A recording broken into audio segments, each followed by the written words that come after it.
Bismillahirrahmanirrahim. Dünyanın hər qaysı joylaridagi aziz qarindoshlarimizga Allohning bu go'zal salomini yo'llash bilan birga Tarixga nazar programmamizning 10-sonini anglashinglarni qizg'in qarshi olamiz.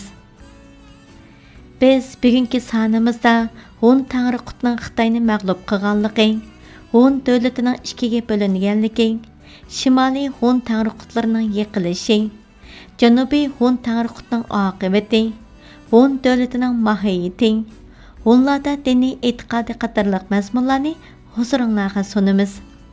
Yoqtirib anglashinglarni umid qilamiz. Mikrofon oldida qarindishinglar Qahira Qadiri. Hun Tangriqutning Xitoyni mag'lub qilganligi. Hun va Xitoy davlatlari orasidagi dushmanlik va urushlar to'xtamasdan davom qilmoqda edi. Milodidan burungi 25-yilga kelganda Hunlar Xitoylarni og'ir mag'lubiyatga uchratdi. Sharqiy va G'arbiy Turkistondagi Xitoyning harbiy va ma'muriy kuchini uzil-kesil yo'qotdi va bu joylardagi turklarni Xitoy asoratidan qutqazdi. Turk xalqlarining hammasi Hun Tangriquti atrofida birlashdi. Milodidan burungi 10-yili Gansunimi Xitoylardan qaytarib oldi. Hun davlatining ikkiga bo'linganligi. Buyuk Hun davlati shahzodatlaridan Xujansi, ya'ni Qo'g'shar xonning bir o'g'li milodiy 48-yili Qumliq cho'lining janubida bir hukumat qurib, mustaqillik e'lon qildi. Hozirgi ikki Mo'g'ulistonni keyincha Shanxi va Gansu o'lkalarini egalladi. Bu tarixdan boshlab yangi qurilgan bu Hun davlati Janubiy Hun davlati, burunqisi ya'ni Qumliq cho'lining shimolidagi Hun davlati, Shimoliy Hun davlati deb ataldi. Bu cho'ng bo'linishning sababini Xitoy tarixchilari shu chaqda yuz bergan ocharchilik deb ko'rsatdi. Ammo betaraf tarixchilar bu bo'linishning sababi Xitoy imperatorining Tangriqut ordusidagi Xitoylik malikalar va ularning Xitoydan birlikda elib kelgan xizmatchi xodimlari vasitasi bilan yurgizgan suiqasdlik planlarining natijasi edi deb baho berdi. Lekin Xitoy imperatori buningdan darhol foydalanmadi. Chunki u chaqlarda Hunlar qisqagina bir muddat ichida kuchlanib, Turkistondagi boshqa butun xalqlarni o'ziga tava qilib olgan edi. Xitoy tarixchilari mundaq bir vaziyat ostida Xitoy imperatori Hun Tangriqutiga bo'yin egib, madori qilib turish siyosati qo'llanishga majbur edi deb yozadi. Janubiy Hun davlati Xitoy bilan ittifoqdosh bo'lsa-mu, Xitoy nufuziga pisand qilmaydi. Xitoy tarixchilarining Janubiy Hun davlati Xitoy davlatiga al bo'lgan edi deganliklari bu voqeadan 55 yil o'tgandan keyingi hodisadir. Bularni navbat kelganda bayon qilamiz. Shimoliy Hun Tangriqutligining yiqilishi. Shimoliy Hun davlatiga dushman bo'lgan Janubiy Hun Tangriquti, Siampi va Wuhan xonlari Shimoliy Tangriqutning kundan-kunga qudrat tepib kuchlanayotganligidan andisha qilmoqda edi. Xitoy imperatori ko'rinishda chetda qarab turgan bo'lsa-mu, har doim fursat kutib turadi. Oxiri milodiy 70-yili Xitoy imperatori Xammingdi Janubiy Hun Tangriquti, Siampi va Wuhanlar bilan bir ittifoq tashkil qilib, Shimoliy Hun Tangriqutiga hujum qildi. 23 yil davom qilgan bu shiddatli urushlarda Shimoliy Tangriquti bu birlashma dushman kuchlarini bir qancha qatim mag'lub qildi. Oxiri bu uch birlashma kuch Chuxayer ismli Xitoy qo'mondonining yetakchiligida milodiy 93-yili Shimoliy Hun Tangriqutligiga shiddatli hujum qilib, poytaxti Qaraqurum shahrini besib oldi va shaharni tamoman vayron qilib o'tdi. Tangriqut o'z odamlarini elib G'arbiy Mo'g'ulistonga chekindi. Arqasidan qo'g'lab kelgan dushmanlar bilan Tannu Ulataq etaklarida qattiq turib urushgan bo'lsa-mu, mag'lub bo'ldi va hech yerda turolmasdan oxiri Ural tog'lari va Xazar dengizi orasidagi joyga yerlashdi. Keyincha bular Yevropaning 4/3 qismini egallab, g'oyat cho'ng bir davlat qurib chiqdi. Tarixda G'arbiy Hunlar deb atalganlar mana shu muhojirlardan iborat. Janubiy Hun Tangriqutining oqibati. Shimoliy Hun Tangriqutligi yiqilib, g'arbga ketmaganlardan ba'zilari o'z joyida qoldi va Siampilaga qetilib ketdi. Bir qismi janubga ko'chib berib, Janubiy Hunlarga qetildi. Shimoliy Hun Tangriqutligi yiqilgandan keyin Xitoy imperatorligining oldida yolg'iz qolgan Janubiy Hun Tangriquti Xitoy himoyasiga kirib, xiroj to'lab bo'ysunib jon beqishga majbur bo'ldi. Bu vaziyat 230 yil davom qildi. Keyincha kuchlanib milodiy 304-308 yili Xitoyga hujum qildi. Xitoy imperatorini mag'lub qilib, uni asir oldi. O'zini Xitoy imperatori e'lon qilib, Linfan, ya'ni hozirgi Pingyangni poytaxt qildi. Bu davlat Xitoy tarixida Liao xonligi deb ataladi. Keyincha to'pollar kelib bu davlatni yo'qotdi. Şunun bilan Asiya qit'asida har xil nom va shakllar bilan 2000 yil hukm surgan Buyuk Hun Tangriqut davlati yiqildi. Hun davlatining mohiyati. Bu buyuk Türk davlati bir qancha ayrim Türk xonlik va beyliklarning bir cho'ng davlat boshlig'ining rahbarligida bir ittifoq, ya'ni qadimgi Uyg'ur ittifoqiga o'xshash birlashma davlat shaklidagi bir imperatorlik davlati edi. Muhim va cho'ng ishlarda bo'libmi chet davlat va urushga kirish masalasida davlat boshlig'iga qat'iy itoat qilish shart edi. Boshqa kichik ishlarda, masalan, xonlik va beylikning ichki ishlarida ular o'z oldiga mustaqil edi. Hatto qo'shni xonliklar bilan urushish yoki yarashishda butunlay erkin edi. Bu xonlik va beyliklarda Tangriqut askar turg'izmaydi. Har qaysi xonliklarda Tangriqutning bir vakili, uning katibi va xizmatchilardan tarkib topgan doimiy hay'ati turadi. Tangriqut chet ellarga qarshi urushga kirishganda ittifoq ichidagi xonliklar kuchiga qarab bir qism askarlarni elib Tangriqut bilan urushga kiradi. Bulardan boshqa yana xonliklarning har yili Tangriqut xazinasiga ma'lum miqdorda tortiq, ya'ni moddiy yordam topshirish majburiyati bor edi. Xitoy, İran va ba'zi Yevropa tarixlarida Hunlarni bulang-talang bilan shug'ullanadigan vahshiy bir qavm deb ko'rsatib kelmoqda. Bu so'zlarning hammasi haqiqatga uyg'un bo'lmagan tuhmatdir. Bu qilish bilan taqobil turishga kuchi yetmagan dushmanning qalam bilan intiqom olishga urinishdan boshqa narsa emas. Shuning uchun Hunlarning haqiqiy ahvolini, shonliq tarixini va yuksak madaniyatini bir oz bo'lsa-mu o'tirg'a qo'yib, oydinlashtirish bir tarixchining vazifasi deb hisoblayman. Lekin bu haqda yana Xitoy manbalaridan foydalanishga majburmiz. Bu manbalarda Hunlar va boshqa turk xalqlarini kuchining bericha yomon ko'rsatishga uringan bo'lsa-mu, yana bir tarafdan ularning ustun madaniyati, insoniy axloq fazilatlari va davlat tashkiliy jihatdagi ortiqchiliklari haqida-mu ma'lumot berishga majbur bo'lgan. Qadimgi Xitoy tarixlaridagi Hunlarga oid ma'lumotlarga ko'ra, Hunlar nihoyatda cho'ng va muntazam bir davlat tashkilini qurib chiqqan. Yurtda tartib, intizom va omonlik turg'izilgan edi. Adliya va qonun tuzumlari mukammal bo'lib, adliya mahkamasi, sud va turma qatorliq tashkiliy organlar qurilgan. Davlat tashkiloti markaz va yerlik deb ayrilgan.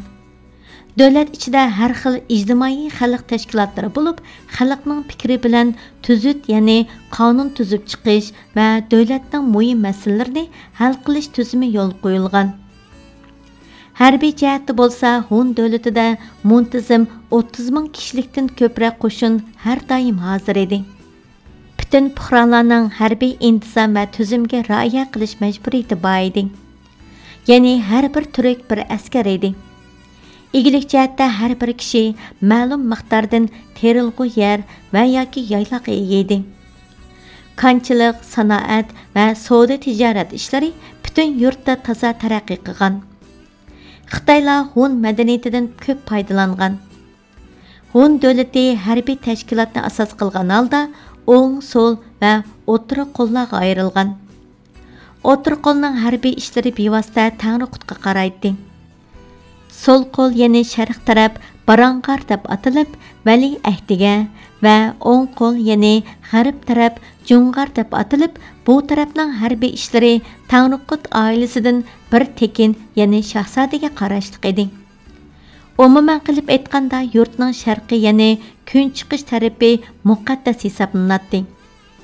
On Tanriqutlari o'zlarini doim Xitoy imperatoridan ustun tutadi. Mana yuqoridagilar bizga dushman tarafning tarixchilari, ya'ni Xitoy tarixchilarining guvohlik berishi bilan isbotlangan faktlar bo'lib, bular shu zamonning eng yuksak deb sanalgan madaniyatidir. Bir oz tarix o'qigan kishiga ma'lum bir haqiqatdir. Hunlarda diniy e'tiqodi. Yuqorida aytib o'tganimizdek, hunlarning dastlabki dini Toyin dini edi. Keyinchi ularda ko'p tangrichilik e'tiqodi rivojlandi. Bu dinning e'tiqodiga ko'ra dunyoni birla tangri idora qilmaydi. Har bir ish uchun ayrim tangrilar muakkal bo'lib, bularning har biri o'z oldiga bir tangridir. Masalan, quyosh, oy va osmon dunyoni yaratadigan va yo'qotadigan tangrilar deb e'tiqod qilinadi. Bu tangrilarning har biri uchun alohida ibodat va qurbonlik qilish murosimlari bor edi. Yerni insonning jismoniy qo'g'dug'isi deb uningga atab boshqa qurbonlik qilinadi. Tangrilar uchun ayrim yerlarda, ya'ni ko'proq ot qurbonlik qilinadi. Hun davlati davrida Sharqi Turkiston. Milatdan burunqi 206-yillari Sharqiy Turkistondagi 36 xonlik yuqorida bayon qilingan sabablar bilan Hun ittifoqiga qaytilgan edi. Bu tarixdan tortib 100 yilga yaqin bir mezgil Sharqiy Turkiston aholisi butunlay tinch bir davrda yashadi. Bu tinchlik va xotirjamlik natijasida Sharqiy Turkistonda terilg'u ziroat, mol chorvachilik, savdo tijorat va sanoat rosa ilgirlab, madaniyatmi nihoyatda tez taraqqiy qilgan edi. Xonliqlarda Tanriqutning askari yo'qdi. Har qaysi xon ordusida davomliq Tanriqutning bir din vakili, boshliq, bir qancha kishilik hay'at turadi.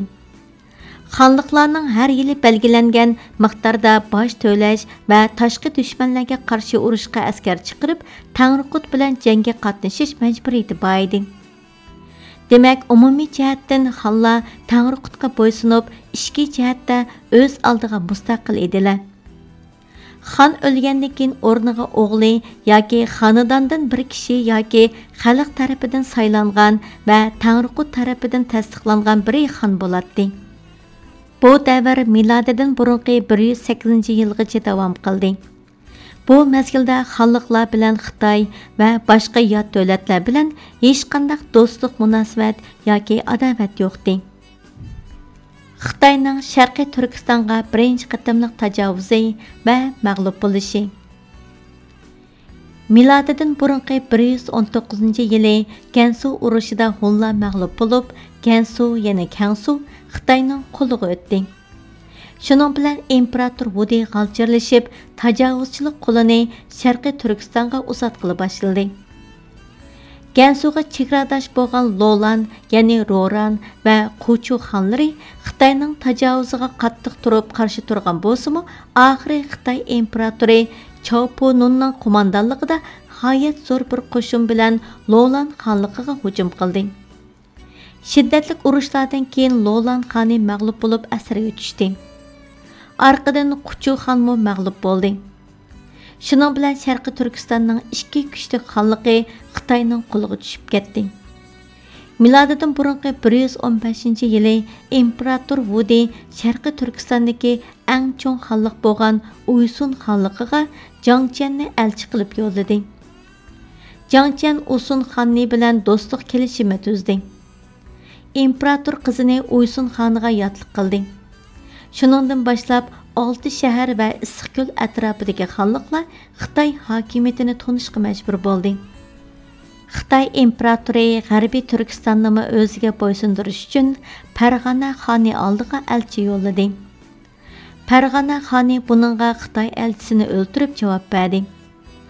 İmperator milodidan burunqi 104-yili nurg'un askar yo'llab Farg'onaga hujum qildi.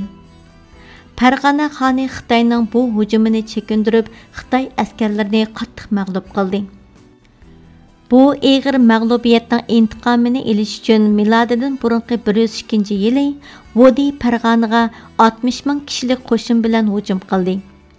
Bir qancha qatimli qonliq urushlarning birida Farg'ona xoni o'ldi va Farg'ona Xitoylarning qo'liga o'tdi. Xitoylar bir Farg'onalikni xon qilib qo'ydi. Shuning bilan G'arbiy Turkistonmo Xitoy istilasi ostida qoldi. Ammo bu istila uzunga bormadi. Bularni yana Xitoy manbalarida ko'ramiz. Xitoy tarix kitoblarida bu voqealarni mundaq deb yozadi. İmparatorning hokimiyati bu joylarda uzun davom qilmadi. Chunki xonlar fursat topsalar Xitoyga qarshi isyon ko'tarib, Xitoylarni haydab chiqaradi. Arqasidan Xitoy askarlari kelib, qattiq urushlardan keyin bir qancha shaharni qaytarib olsa-mu, hunlar kelib yana Xitoylarni chiqarsa, Xitoylar yana kelib ularni haydab chiqaradi.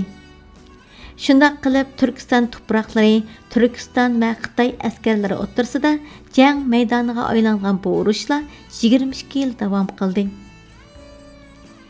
Milodidan burunqi 68-yilga kelganda Xitoyda imperatorga qarshi isyon ko'tarildi va Vudi o'ldirildi. Shuning bilan Sharqiy Turkistondagi butun xonliqlar Hun Tangri qutining yordami bilan yurtlardan Xitoy askarlarini haydab chiqarib, Hun ittifoqiga qo'shildi. Sharqiy Turkistondagi xonlar Hunlar bilan birlashib, 37 yil bir muddat ichida tinch omon yashadi. Qadrli anglag'uvchilar, vaqt munosabati bilan Tarixga nazar programmamizning 10-soni mush yerda oxirlashdi. Yoqtirib anglag'anlarga ko'p rahmat. Kelak sonda ko'rishgacha sizlarni Janobi Allohga topshiramiz. Allohga omonat.